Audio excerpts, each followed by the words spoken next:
जब केवल मोक्ष को प्राप्त करता है तो जीव शिव को पा करके वो ही हो जाता है। पुण्यशल को पद को प्राप्त करने तो उनका भाव जन्म होता है, नहीं फिर मृत्यु होती है। उन पद को पाना है तो अपने को सदगुरु की शरण जा करके और उनकी आज्ञा लेकर के उनकी बताई विधि से भजन करना होगा, साधना करना की तो वो मंजिल मिलेगी। कबीर साहब कहते हैं, सोतोड़ा मर गया 84, जागतड़ा नर जग जीता, कहे कबीर सुनो भाई साधु, मंजिला मंजिला जाय पहुंचा।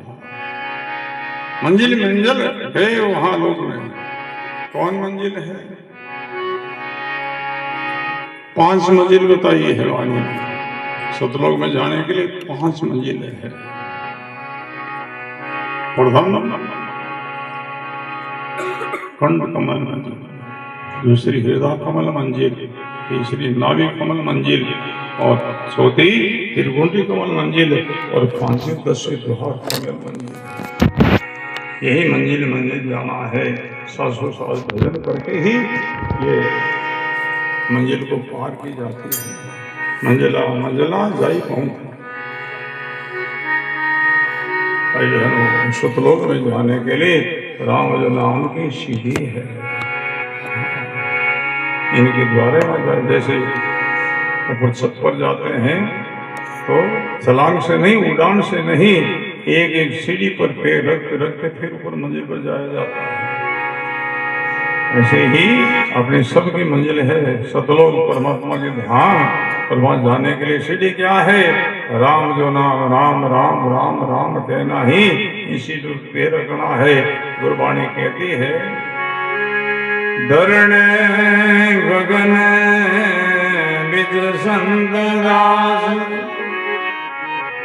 नाम निसंदी एक, ररमना की टेक से चढ़ गया संत याने, ररमना की टेक से चढ़ गया संत याने। धरण गगन बिच संत दास, नाम निसंदी एक, ररा मना की टेक से चढ़ गया संत अनेक। राम राम राम राम कहते कहते महात्मा ने मंजिल पाई है, और भी इस नाम का सहारा लेगा वो मंजिल पाएगा। बड़ा सुंदर प्रसंग है। ऐसो सुंदर मौका में मेरे जीवन को मानो को जन्म हीरो हाथ नहीं आवे, लग 84 फेरा यहाँ से छूटते ही कितने चक्र और भटकना होगा।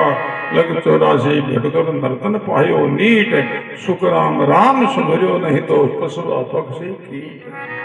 भटकत भटकत नीट मिलो है मानव तन अवतारा, सुरपत देव सकल सो पंचे मिलने तुझी।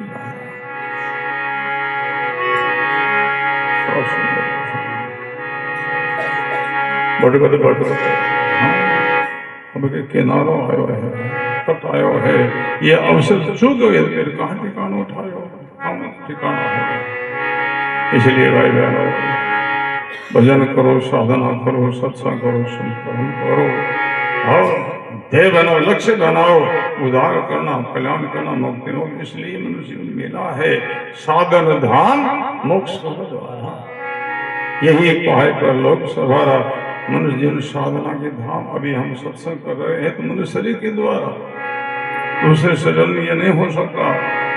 हम भजन करते हैं मनुष्य शरीर के द्वारा, कोई सेवा करते हैं मनुष्य शरीर के द्वारा, दूसरे शरीरों के द्वारा नहीं। तो ये साधना की धाम है और मोक्ष का दरवाजा है। दरवाजा पर जो खड़ा है वो एक कदम से अंदर में, एक कदम से बाहर। अंदर की ओर कदम भर देता तो अंदर में हो जाता है, और बाहर की ओर कदम बाहर चला जाता है। ऐसा मनुष्य शरीर दरवाजा है, खिड़की है, जिधर संत लोग, गुरु लोग इशारा कर रहे हैं और उधर हमने कदम भर दिया, संतों के पीछे कदम भर दिया, मोक्ष के अंदर प्रवेश कर जाएंगे। जिधर जगत संसार जा रहा है उधर कदम भर दिया तो फिर आड़ा पड़ेगा झुक चारी। एक भेर चारों झुक माई, ये मिनखा तन पावे, जन सहज राम बज राम सनित प्राण परम गति। गिनती लगाते हैं तो एक से गिनती शुरू होती है, और एक ही गिनती होगी तो भाई एक नंबर कब आएगा? सो गिरने के बाद बीच नहीं, ऐसे 4 खाने 84 लाख योनि है, उनमें भटकते भटकते अंतिम मनुष्य योनि है। 4 खाने, एक जर खाने कहलाते हैं, दूसरी अंड खाने कहलाते हैं, तीसरी उद्भिज खाने कहलाती है और चौथी स्वदज खाने कहलाती है। जर खाने जो मल में लपेट करके जो जन्म लिया जाता है वो जर खाने का जन्म माना गया है। मनुष्य और पशु ये जर खाने में आता है। पशु का जन्म भी वैसा ही होता है, ऐसे मनुष्य का होता है। मन में लपेट करके मनुष्य जन्म लेता है, मन में लपेट करके पशु भी जन्म लेता है। ये जर खाने कहते हैं। जो अंडा से पैदा होते हैं उनको अंड खाने कहते हैं। पक्षी जितना है सब अंडा से पैदा होते हैं और उनमें कितनी कितनी